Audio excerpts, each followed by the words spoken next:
प्रकाश वाटा, डॉक्टर प्रकाश आमटे. शब्दांकन सीमा भानू. भाग 12. पुढची पिढी. 1973 मध्ये आम्ही हेमलकशात आलो. त्यानंतर एक एक करत इथली टीम वाढत गेली. आम्ही सारे एकमेकांना धरून होतो म्हणून आम्ही इथे टिकलो. अन्यथा इथलं रोजचं जीवन खूपच खडतर होतं. आम्ही सर्वच जण तरुण होतो, त्यामुळे अशा जगण्यातलं थ्रिलही आम्ही एन्जॉय करत होतो. सुरुवातीला आमच्यापैकी फक्त माझं आणि मंदाचंच लग्न झालेलं, पण नंतर इतरांचीही लग्न होत गेली, मुलं होत गेली. या मुलांची लहानपणही शहरातल्या इतर मुलांसारखी नव्हती. माझं स्वतःचं लहानपण आनंदवनात एकाकी गेलं होतं. सोबतीला फक्त भाऊ विकासच. त्यामुळे एकाकीपण आणि जगाशी तोडून राहणं हे काय असतं हे मला माहीत होतं. पण तरीही बाबा ताईंनी आमच्यासाठी खूप केलं. पण माझ्या मुलांच्या बालपणाकडे पाहिल्यानंतर जाणवतं की आमच्या आईवडिलांनी दिलं तेवढंही मी आमच्या मुलांना देऊ शकलो नाही. आमची मुलं अगदी साध्या साध्या गोष्टींपासूनही लहानपणी वंचित राहिली. त्यांना दिवे म्हणजे काय हेही माहीत नव्हतं. त्यांनी हेमलकशात नेहमी कंदीलच पाहिलेले. त्यामुळे आनंदवनात गेले की सारखे दिवे लाव बंद कर असं रात्रभर करत राहायचे. झोपायचेच नाहीत. कुणाला आश्चर्य वाटेल, पण आम्ही जंगलात राहत असल्याने आमच्या मुलांना पैसेही माहीत नव्हते. एकदा मंदाबरोबर काही कारणाने नागपूरला गेलेल्या अनिकेतनं सफरचंद पाहिलं. हेमलकशाला सफरचंद बघायलाही मिळत नव्हती. ते गोल लाल आकर्षक फळ बघून हे काय असं त्यानं विचारलं. ते घेऊन दे म्हणून मागे लागला. अरे त्याला पैसे पडतात असं म्हटल्यावर पैसे म्हणजे काय, ते तुझ्याकडे का नाहीत असे प्रश्न तो विचारायला लागला. मंदाने त्याला सफरचंद घेऊन दिल्यानंतरच त्याचं कुतूहल शमलं. सांगायची गोष्ट एवढीच की या साध्या साध्या गोष्टीही मुलांना माहीत नव्हत्या. प्रकल्पावर आम्ही आमच्या कामात असू, मुलं आमच्या आसपास असत. त्यामुळे त्यांचं बालपण आमच्या सोबतच गेलं. त्यांना कुठे फिरायला बाहेरगावी घेऊन गेलो वगैरे असं काही घडलं नाही. त्यामुळे त्यांना बाहेरचं जग माहीतच नव्हतं. आमची 3ही मुलं प्रकल्पावरच्या आश्रमशाळेतच शिकली. दिगंत शिकत होता तेव्हा शाळा 4थी पर्यंतच होती. त्यामुळे पुढच्या शिक्षणासाठी आम्ही त्याला आनंदवनात पाठवलं. अनिकेतच्या वेळेस 7वी पर्यंत वर्ग झाले होते. त्यामुळे तोही इथे 7वी पर्यंत शिकला आणि पुढे आनंदवनात गेला. आरती मात्र मॅट्रिक पर्यंत इथेच शिकली, कारण त्यावेळेस शाळेचे सगळे वर्ग सुरू झाले होते. दिगंत आणि अनिकेत शिकायला म्हणून आनंदवनात गेले खरे, परंतु तिथे त्यांच्या अभ्यासावर लक्ष ठेवायला मंदा नसल्याने ही मुलं जेवढा आपणहून अभ्यास करतील तेवढाच होत असे. विकास भारती आपल्या कामात तर ताई बाबा आपल्या व्यापात. त्यामुळे अभ्यास केला नाही तरी रागवायला कुणी नव्हतं. दिगंत मेडिकलला जायचं म्हणत होता, पण त्यासाठी तेवढे मार्क पडायला हवेत. त्याच्या 12वीच्या वर्षात मंदाने 1 वर्ष बिनपगारी रजा घेतली होती. अनिकेतचंही ते 10वीचं वर्ष होतं. ती स्वतः आनंदवनात जाऊन राहिली होती. या दोघांनी वर्षभर अभ्यास चांगला केला होता, पण ऐन परीक्षेत दिगंतने घोळ घातला. त्या वर्षी परीक्षेच्या दरम्यान क्रिकेटचे वर्ल्ड कपचे सामने होते. वर्ल्ड कपमुळे दिगंतचा संयम ढळला आणि न्यूझीलंड बरोबरची मॅच त्याने रात्रभर जागून पाहिली. परिणामी दुसऱ्या दिवशी पेपरला गेल्यावर तो ब्लँक झाला. कोरा पेपर देऊन आला. मंदाला याचं फार दुःख झालं. ती खूप रडली. एवढ्या महत्त्वाच्या वर्षात असं होणं म्हणजे करिअर हातातून जाणं. मला ही गोष्ट कळल्यावर मी आनंदवनात गेलो. दिगंतशी बोललो. तोही सगळ्या प्रकाराने खट्टू झाला होता. त्याला म्हटलं, आता काय करायचा विचार आहे? तो म्हणाला, परत परीक्षा देईन आणि व्यवस्थित अभ्यास करेन. मग त्याने खरंच अभ्यास करून परत परीक्षा दिली आणि त्यात तो पहिला आला. त्याचा निकाल पाहून त्याचं डॉक्टर होण्याचं स्वप्न पूर्ण होईल असं वाटू लागलं. सुशीला नायरनी त्यावेळी सेवाग्राममध्ये मेडिकल कॉलेज सुरू केलं होतं. या प्रसिद्ध गांधीवादी, त्या गांधीजींच्या डॉक्टरही होत्या. बाबांशी त्यांचे खूप चांगले संबंध होते. त्यांना त्या भाऊच मानायच्या. खेड्यात काम करणाऱ्या कार्यकर्त्यांच्या मुलांना उच्च शिक्षण मिळावं म्हणून त्यांनी हे कॉलेज काढलं होतं. इथे शिक्षण घेऊन त्या मुलांनी खेड्यातच प्रॅक्टिस करावी अशी कल्पना होती. दिगंतला तिथे प्रवेश मिळेल असं वाटत होतं. तिथे प्रवेशापूर्वी एक लेखी परीक्षा द्यावी लागायची. ती दिगंतने दिली. या परीक्षेत त्याला कमालीचे कमी मार्क मिळाले. गांधीयन थॉट नावाचा एक विषय होता. त्यात त्याला 100 पैकी फक्त 3 मार्क मिळाले, तर बॉटनीत 50 पैकी 1. आम्ही अवाक झालो. बॉटनीत त्याला किमान 45 मार्कांची अपेक्षा होती. त्याचं वाचन चांगलं होतं, त्यामुळे गांधीयन थॉटमध्येही इतके कमी मार्क मिळतील अशी शक्यता नव्हती. त्यावेळी सुशीला नायर नेमक्या तिथे नव्हत्या. तिथल्या दुसऱ्या ट्रस्टींना भेटून मी म्हटलं, दिगंतला एवढे कमी मार्क पडणं शक्य नाही. तुम्ही दुसऱ्या कुणाला ही सीट द्यायचं कबूल केलं आहे का? उत्तर मिळालं नाही. मला हा धक्काच होता. खेड्यात काम करणाऱ्या कार्यकर्त्यांच्या मुलांसाठी हे कॉलेज होतं आणि आम्ही तर खेड्यापेक्षाही कमी सुविधा असलेल्या भागात काम करत होतो. त्यामुळे दिगंतला इथे प्रवेश मिळायलाच हवा होता. खरं तर मला कुठल्याही उपकाराची अपेक्षा नव्हती. जे हक्काचं आहे तेवढंच मिळावं असं वाटत होतं. सुशीला नायर नंतर परत आल्यावर त्यांना हे सर्व कळलं. परत परीक्षा देऊ दे असं त्यांनी सुचवलं. पण आधीच्या अनुभवाने मी इतका विटलो होतो की परत तिथे जावंसही वाटलं नाही. सेवाग्रामला आलेल्या अनुभवामुळे आपल्या मुलांसाठी आपण काही करू शकत नाही असं वाटून मी खूपच निराश झालो होतो. हेमल कशाला परत आलो तेव्हा सुरेश द्वादशीवार लोकसत्तात होते. त्यांचे साडू भास्कर भट हे दोघंही माझ्या चांगल्या ओळखीचे. तेव्हा सरकारी कॉलेजात 2 जागा सरकारी कोटा म्हणून राखीव असायच्या. त्या जागेसाठी त्यांच्यामार्फत शरद पवारांशी बोलावं का असा विचार मनात येत होता. पण शब्द टाकणं खूप जड जात होतं. बाबांनी असं कधीच केलं नव्हतं. मलाही ते फार कठीण वाटत होतं. पण दुसरीकडं असंही वाटत होतं की दिगंतने चांगले मार्क मिळवले आहेत, त्यामुळे केवळ संधी नाही म्हणून त्याला डॉक्टर होता आलं नाही असं व्हायला नको. अखेर मी भटांशी बोललो. त्यांनी द्वादशीवारांबरोबर बोलून पवारांशी संपर्क साधला. या सरकारी कोट्यातल्या जागा मिळाव्यात म्हणून दरवर्षी संबंधित मंत्र्यावर सगळीकडून खूप दडपण यायचं. त्याला कंटाळून नेमक्या त्या वर्षी शरद पवारांनी त्या सीट्स सरेंडर केल्या होत्या. त्यामुळे ही दारही आमच्यासाठी बंद झाली. काय करावं हे कळत नव्हतं. माझं काम झालं नाही याची रुखरुख गिरीश गांधी आणि द्वादशीवारांनाही वाटत होती. त्यामुळे ते दत्ता मेघे यांच्याशी बोलले. त्यांचं वर्ध्याला मेडिकल कॉलेज होतं. या कॉलेजमध्ये दिगंतला ॲडमिशन मिळेल का अशी विचारणा केली. दत्ता मेघ्यांनी ॲडमिशन देण्याचं मान्य केलं. या कॉलेजमध्ये सरकारी व खाजगी असे फीचे 2 प्रकार होते. मेरिटवर येणाऱ्यांना 4,500 फी आणि खाजगी सीटसाठी 2.25 लाख रुपये. मेघ्यांनी आमच्याकडून 4,500च फी घेतली आणि अखेर दिगंत मार्गी लागला. मात्र आमचं एकूण उत्पन्न पाहता ही फीही आम्हाला परवडणारी नव्हती. फी सवलतीची असली तरी आम्हाला ती आमच्या काही महिन्यांच्या पगाराएवढी असल्याने जास्तच होती. मग फी गोळा करायची धावपळ सुरू झाली. आमची तगमग समजणारे लोक आमच्या आसपास होते. सोहणी आजी नावाच्या आमच्या एक परिचित त्यापैकीच. काचेचे प्रसिद्ध कारखानदार ओगले यांच्या त्या सासूबाई. त्यांचे दुसरे जावई प्रसिद्ध ॲडव्होकेट अधिक शिरोडकर. सोहणी आजींनी एके दिवशी मला बोलावून घेतलं आणि माझ्या हातात एक पाकिट ठेवलं. ही पिलूची पहिल्या वर्षाची फी. माझ्या डोळ्यात पाणी उभं राहिलं. खूप संकोच वाटला. पण त्या म्हणाल्या, आजी म्हणतोस ना मला, मग संकोच कसला करतोस? त्या अतिशय खमक्या आणि स्पष्ट वक्त्या. या बाईंचं आमच्यावर खूप प्रेम. दिगंतची पहिल्या 3ही वर्षांची फी त्यांनीच दिली.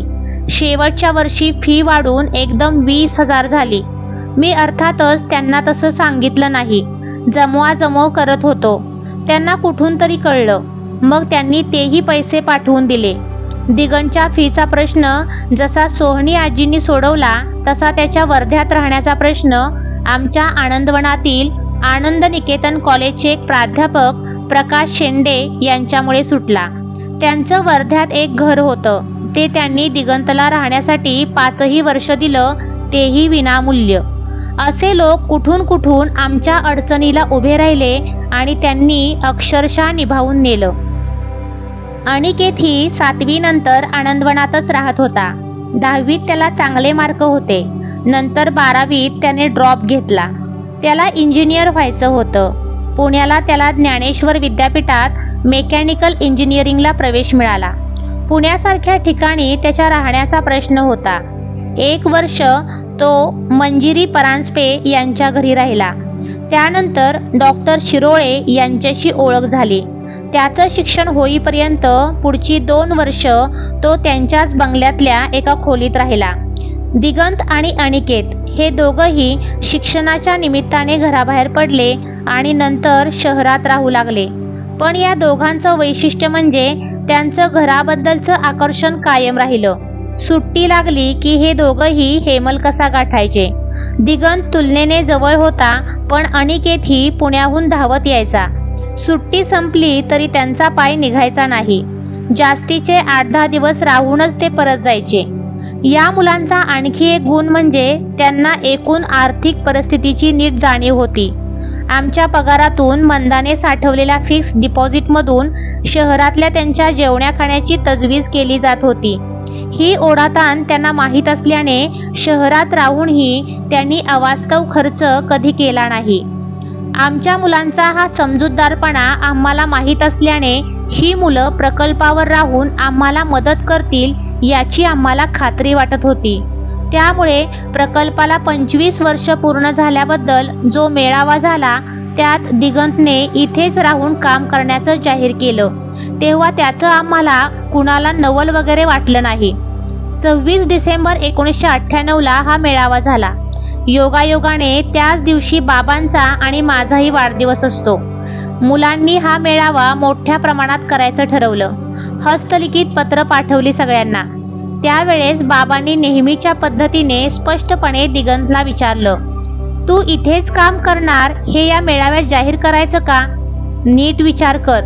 एकदा ठरवलंस की मागे फिरता येणार नाही आणि नक्की असेल तर ते जाहीर करायला या मेळाव्याखेरीज चांगली जागा नाही. दिगंतचा विचार पक्का होता, त्यामुळे तसं त्याने या मेळाव्यात सांगून टाकलं. अनिकेतचं तेव्हा शिक्षण चालू होतं, त्यामुळे त्याने जाहीर केलं नाही एवढंच, पण तोही पाठोपाठ आम्हाला येऊन मिळाला. आम्ही आणि आमच्या कार्यकर्त्यांनी 25 वर्ष हा प्रकल्प चालवला. हे काम थांबू नये अशी आमची स्वाभाविक इच्छा होती. दिगंत आणि अनिकेत या कामात स्वयंस्फूर्तीने सहभागी झाले, त्यामुळे आम्हा सर्वांनाच मनापासून आनंद झाला. पुढे 2003 साली दिगंतचं लग्न झालं आणि आमच्या प्रकल्पाला आणखी एक डॉक्टर मिळाला. त्याच्या लग्नाची ही गोष्ट सांगण्यासारखी आहे. लग्नाआधी 2 वर्षांपासून आम्ही जाहिरात देत होतो, अगदी नावासकट. मुलगी डॉक्टर हवी आणि तिची प्रकल्पावर राहायची तयारी हवी, एवढ्याच दिगंतच्या अटी होत्या. आम्हाला चांगला प्रतिसाद येईल असं वाटत होतं. प्रत्यक्षात तसं घडलं नाही. प्रतिसाद इतका कमी होता की शेवटी डॉक्टर मुलीची अट सोडून द्यावी या विचारापर्यंत आम्ही आलो होतो. तेवढ्यात गोव्याहून एक फोन आला. फोंड्याच्या अनघा साधलेनं आमची जाहिरात पाहिली होती आणि तिच्या आईवडिलांनी आमच्याशी संपर्क साधला होता. अनघा गायनेकॉलॉजिस्ट होती. आम्हाला आनंद झाला. मुलांनी एकदा भेटून घ्यावं असं ठरलं. अनघा गोव्यात आणि दिगंत हेमलकशात. ही 2 टोकं असल्याने शेवटी या दोघांनी पुण्यात भेटावं असं ठरलं. विलासचा भाऊ अशोक मनोहरकडे ही भेट झाली. या भेटीत दिगंतने तिला कामाचं स्वरूप स्पष्टपणे सांगितलं. हेमलकसा किती लांब दुर्गम आहे याची कल्पना दिली. या कामाबद्दल रोमॅन्टिक कल्पना ठेवू नकोस असंही सांगितलं. अनघाचे वडील, भाऊ, वहिनी आर्किटेक्ट, आई गृहिणी, वडील गोव्यातील प्रदूषणाविरुद्धच्या लढ्यात भाग घेऊन आलेले, गोव्यातल्या पर्यावरण मोहिमेत सक्रिय. पण इथलं आयुष्य वेगळंच असणार होतं. तरीही अनघाने तयारी दर्शवली. पण तरीही कोणत्या विपरीत परिस्थितीत राहावं लागणार आहे याची सर्वांनाच कल्पना यावी आणि मगच लग्नाचं काय ते ठरवावं असं वाटत होतं. त्याप्रमाणे अनघा आणि तिच्या आईवडिलांनी हेमल कशाला यायचं ठरलं. ते नागपूरला आले, तिथून आनंदवनात, मग आनंदवनातून विकास आणि भारती त्यांना इकडे घेऊन यायला निघाले. खरं तर बाबांनी त्यांच्यासाठी चांगली गाडी पाठवली होती, पण ती इतक्यांदा बंद पडली की त्यांना नागेपल्लीला जगनकडे पोहोचायलाच रात्री 12 वाजले. हेमल कशाला पोहोचायला त्यांना दुसऱ्या दिवशीची सकाळ उगवावी लागली. हेमल कसा हे प्रकरण किती खडतर आहे याची झलक त्यांना पहिल्याच दिवशी मिळाली. पण इथे पोहोचल्यानंतर त्या सगळ्यांनाच हेमल कसा आवडलं. त्या वेळेपर्यंत इथे वीज, टीव्ही, फोन या सगळ्या सोयी झाल्या होत्या. या गोष्टींची अपेक्षाच नसल्याने अनघाला सुखद धक्काच बसला. मग लग्न कुठे करायचं, कसं करायचं हीच चर्चा झाली. बाबांच्या डोळ्यांसमोर लग्न व्हावं अशी इच्छा होती. त्यांना कुठे हलणं शक्य नव्हतं, त्यामुळे आनंदवनातच लग्न केलं. दिवस होता 28 सप्टेंबर, रविवार. लग्न अगदी साध्या पद्धतीनं झालं. लग्नाआधी दिगंतने दवाखान्यात काम सुरू केलं होतंच. त्याच्या सोबतीला आता त्याची डॉक्टर बायको अनघा आल्यानंतर या दोघांनी मग हळूहळू हॉस्पिटलची जबाबदारी स्वतःकडे घेतली. मी आणि मंदाने ज्या बांधिलकीने इतकी वर्ष दवाखान्याचं काम पाहिलं, त्याच बांधिलकीने हे दोघे प्रकल्पावरचा दवाखाना पाहत आहेत. अनेक नवनव्या कल्पना राबवण्याचा प्रयत्नही ते करत आहेत. दवाखान्यात आधुनिक उपकरणं यावीत याकडे जसं त्यांचं लक्ष आहे, त्याप्रमाणेच कार्यक्षेत्राचा परीघ वाढेल याकडेही ते लक्ष देत आहेत. मी आणि मंदा जेव्हा पूर्ण वेळ दवाखाना पाहत होतो तेव्हा पेशंटसाठी 12 महिने 24 तास दवाखाना चालू असे. पण आता एकूण कामात दिगंत शिस्त आणू पाहत आहे. रोज पहाटे 5 वाजता दवाखाना सुरू होतो. दुपारी 12 ते 2:30 एवढा वेळ सोडला तर दवाखाना दिवसभर चालू असतो आणि पहाटे 5 वाजल्यापासून दिगंत दवाखान्यात उपस्थित असतो. दररोज दुपारी 2.5 तास जशी दवाखान्याला विश्रांती दिली जाते, तशीच रविवारी पूर्ण दिवस सुट्टी घेतली जाते. अर्थात इमर्जन्सी पेशंटसाठी 24 तास दवाखाना सुरू असतोच. या नव्या व्यवस्थेला इथले पेशंट्सही आता सरावू लागले आहेत आणि त्यामुळे दिगंत अनघा यांच्या इच्छेप्रमाणे गोष्टी आकाराला येऊ लागल्या आहेत. आमच्या भागात कुपोषित मुलांची समस्या खूप मोठी आहे.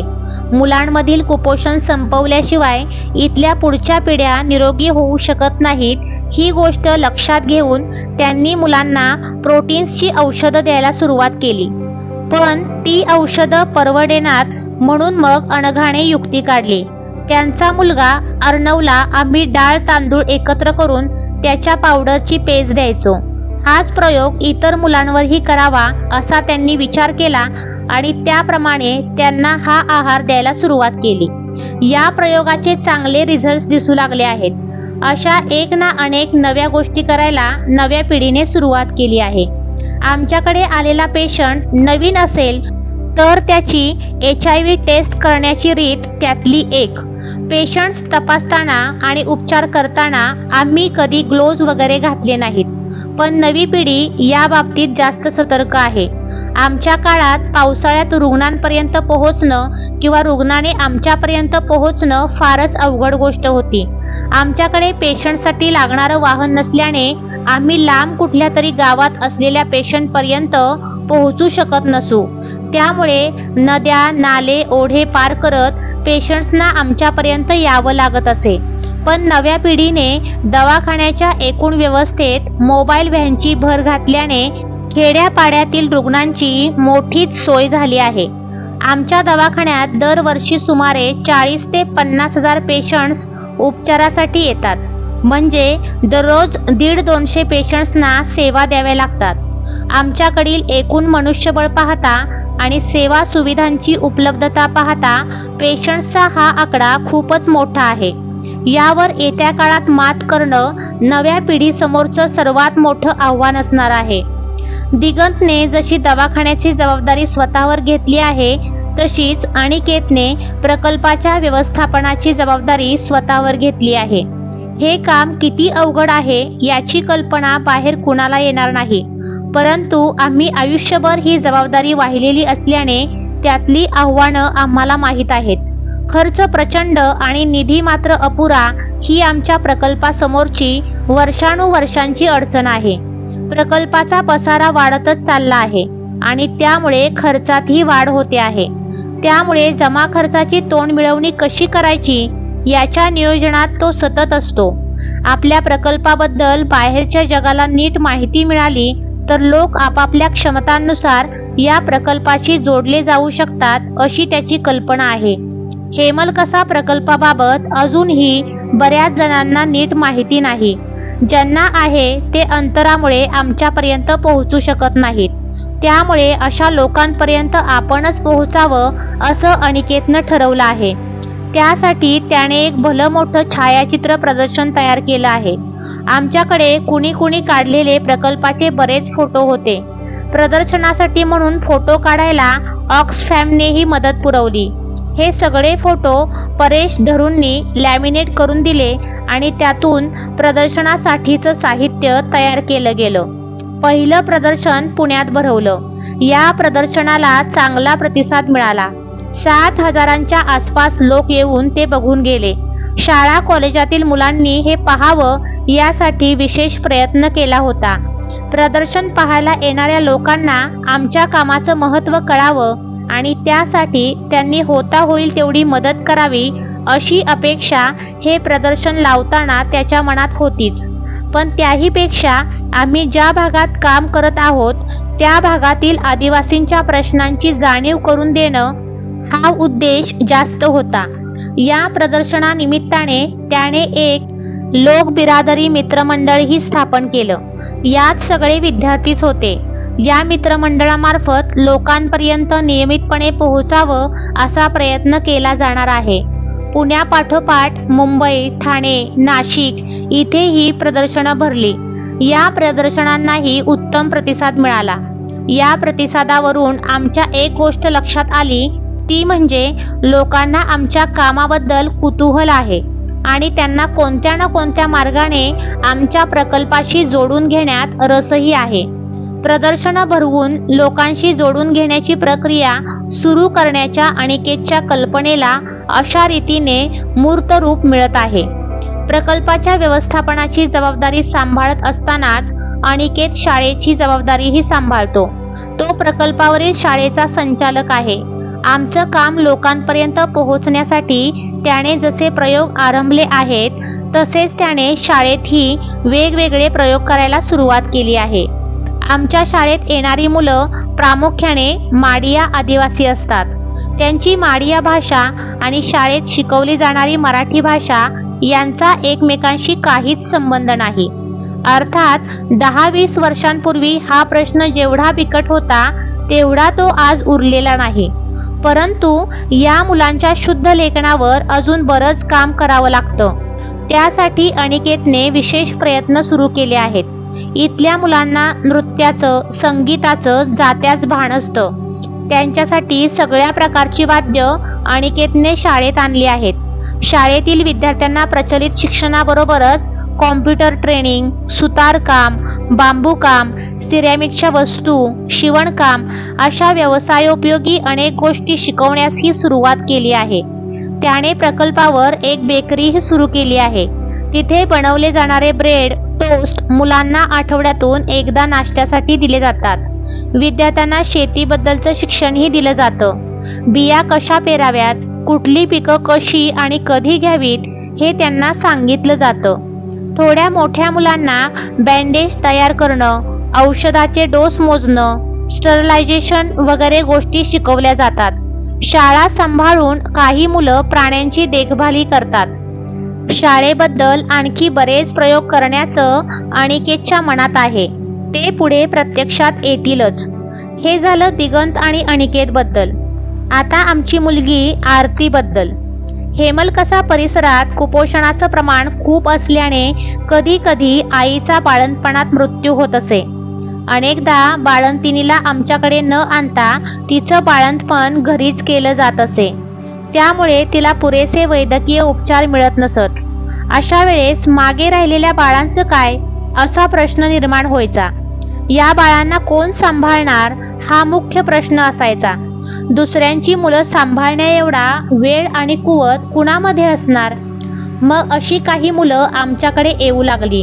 ही मुलं तहाणी असताना आम्हा कार्यकर्त्यांपैकी कुणाच्या तरी घरात राहायची आणि थोडी मोठी झाली की आपोआप तिथूनच शाळेत जायला लागायची. काही मुलं 2 वर्षांची झाल्यावर आपापल्या घरी जायची आणि नंतर परत शाळेसाठी म्हणून यायची. 1980 साली आलेला धीरज हा असा पहिला मुलगा. आरती ही आमच्याकडे अशीच आली. तिच्या आईचं बाळंतपण तिच्या घरच्यांनी त्यांच्या घरीच केलं होतं. त्यात तिचा मृत्यू झाला होता आणि नवजात मुलीची तब्येत ही चांगली नव्हती. आईच्या मृत्यूनंतर आरती प्रकल्पावर आली तेव्हा ती केवळ 4-5 दिवसांची होती. डायरिया झाल्याने तिची तब्येत खराब होती. तेव्हा प्रभा गोपाळकडे आरतीसारखंच आलेलं एक बाळ होतं. रेणुका विलासकडेही एक बाळ होतं. प्रभू व चतुराकडेही एक बाळ होतं. त्यामुळे आरती आमच्याकडे राहू लागली. तिची तब्येत काही केल्यास सुधारत नव्हती, पण ती बरी व्हावी म्हणून मंदाने तिला खूप काळजीने सांभाळलं. त्यात मंदाला तिचा इतका लळा लागला की तिची तब्येत बरी झाल्यावरही तिला तिच्या घरी पाठवावंसं वाटेना. दिगंत आणि अनिकेत या आमच्या मुलांनाही तिची चांगलीच सवय झाली होती. तिच्याबद्दल बहीण म्हणून प्रेम वाटत होतं. त्यामुळे आरती आमच्याकडे राहिली आणि आमचीच झाली. आरतीची गंमत म्हणजे दिगंत अनिकेत सारखीच ती आमच्या घरातल्या प्राण्यांबरोबर रुळली. वयाने नेगल आणि ती साधारणतः बरोबरीचेच. नेगलच्या पाठीवर बसून ती घोडा खेळायची. त्याच्या बाजूलाच पडून खेळत राहायची. लहानपणी ती आमच्याबद्दलही खूपच पजेसिव्ह होती. माझ्या अवतीभोवती सतत लहान मुलं असायची. विलास रेणुकाचा मुलगा अजिंक्यला मी उचलून घेतलं तर माझे बाबा आहेत, तुला का उचलून घेतात म्हणून ती त्याच्याशी भांडणं करायची. दिगंत आणि अनिकेत आनंदवनातून शाळेला सुट्टी लागली की हेमल कशाला यायचे. तेव्हाही आपल्याकडे दुर्लक्ष होतंय असं तिला वाटत राहायचं. पण या तिघातला भावनिक बंध पहिल्यापासूनच अतूट राहिला. आरती प्रकल्पावरच्या आश्रमशाळेत मॅट्रिक पर्यंत शिकली. 12वी आर्ट्स नंतर तिनं नर्सिंगचा कोर्स केला. तो इथे राहून पेशंटची सेवा करायची म्हणूनच. नागपूरच्या डॉक्टर उगेमुगे यांनी त्यासाठी तिला प्रवेश मिळवून दिला. तिथल्या शिक्षणामुळे ती क्वालिफाईड नर्स बनली. पण मग तिला काय वाटलं कुणास ठाऊक. आधी नागपूरला 6 महिने आणि मग पुण्याला 1 वर्ष तिने नोकरी केली. पण तिला पुण्यात अजिबात करमलं नाही. त्यामुळे दिगंत अनिकेत सारखीच तीही प्रकल्पावर परत आली. परंतु दरम्यान तिचं लग्न पुण्याच्या उदयशी झाल्याने ती पुण्याला स्थायिक झाली. आमच्यासोबत अनेक वर्ष काम करत असलेल्या सहकाऱ्यांची सर्वच मुलं प्रकल्पात काम करतात असं नाही. गोपाळ फडणीसचा मुलगा केतन इथेच काम करतो. विलास रेणुकाची मुलगी मोक्षदा हेमल कशाच्या शाळेतून चांगल्या मार्कांनी मॅट्रिक झाली व MA मराठीमध्ये पुणे विद्यापीठातून पहिली आली. आता ती हेमल कशाला नसली तरी आनंदवनाच्या आनंद निकेतन कॉलेजमध्ये प्राध्यापिका म्हणून काम करते. त्यांचा मुलगा अजिंक्यही येथूनच मॅट्रिक झाला आणि पुढे पुण्यात जाऊन इंजिनियर बनला. हा प्रकल्पाच्या कामात प्रत्यक्ष सहभागी नसला तरी त्याच्या पद्धतीने तो आपला वाटा उचलत असतो. हेमल कशाच्या प्रकल्पाची जबाबदारी जशी दिगंत आणि अनिकेतने आपल्या खांद्यावर घेतली आहे तशीच आनंदवनात विकासचा मुलगा कौस्तुभ मुन्ना याने आनंदवनाच्या सगळ्या व्यवस्थापनाची जबाबदारी स्वतःवर घेतली आहे. तो शिक्षणाने चार्टर्ड अकाउंटंट आहे. आनंदवनाच्या प्रकल्पातील आरोग्याची बाजू विकासची पत्नी डॉक्टर भारती व आमचाच एक आतेभाऊ डॉक्टर बाबा पोळ सांभाळत आहेत. विकासची डॉक्टर मुलगी शीतल प्रकल्पात काम करत नसली तरी तिनेही प्रकल्पाच्या कामाशी असलेली नाळ तुटू दिलेली नाही. हे झालं आमच्या मुलांबद्दल. अर्णव हा आमचा पहिला नातू. 3-4 महिन्यांचा असल्यापासून त्याने येथील प्राण्यांचा माझ्या सहवासात अभ्यास सुरू केला आणि नंतर 3.5 वर्षांचा झाल्यापासून प्राण्यांची संपूर्ण माहिती येणाऱ्या पाहुण्यांना उत्साहाने देऊ लागला. त्याची माझ्याप्रमाणेच वाघापासून सापापर्यंत सर्व प्राण्यांशी मैत्री आहे. आमट्यांच्या 4थ्या पिढीतही आमट्यांचे सर्व गुण दिसू लागले आहेत. तर हेमल कसा असो अथवा आनंदवन, दोन्हीकडे पुढील पिढीने प्रकल्पांच्या जबाबदाऱ्या आपल्या खांद्यावर घेतल्या आहेत। अशाच पद्धतीने एकेकाळी मी आणि विकास यांनी बाबांकडून कामाची दीक्षा घेतली होती। आज आमची मुलं जेव्हा नवी दृष्टी घेऊन काम करू पाहतात तेव्हा मला बाबांची प्रकर्षाने आठवण येते। बाबांनी विकासला आणि मला आमच्या पद्धतीने काम करू दिलं होतं। आनंदवन आणि हेमलकसा हे त्यांनी सुरू केलेले प्रकल्प, पण आम्ही ते पाहू लागलो। त्यानंतर त्यांनी आमच्या कामात कुठलीही ढवळाढवळ केली नाही। बाबांकडून ही गोष्ट मी शिकलो आणि तेच तत्व माझ्या मुलांबाबत अंमलात आणण्याचा प्रयत्न मी करतोय। प्रत्येकाला आपल्या मताप्रमाणे काम करायचा अधिकार असतो आणि एकदा जबाबदारी टाकली की विश्वासही दाखवायला हवा असं मला वाटतं। ज्या आदिवासींनी आम्हाला आपलं म्हणावं म्हणून आम्ही इतके दिवस धडपडलो, त्यांना परकेपणा वाटू नये यासाठी धडपड केली, त्याच भूमिकेने आमची पुढची पिढी काम करत आहे याचं मनाला खरोखर समाधान आहे।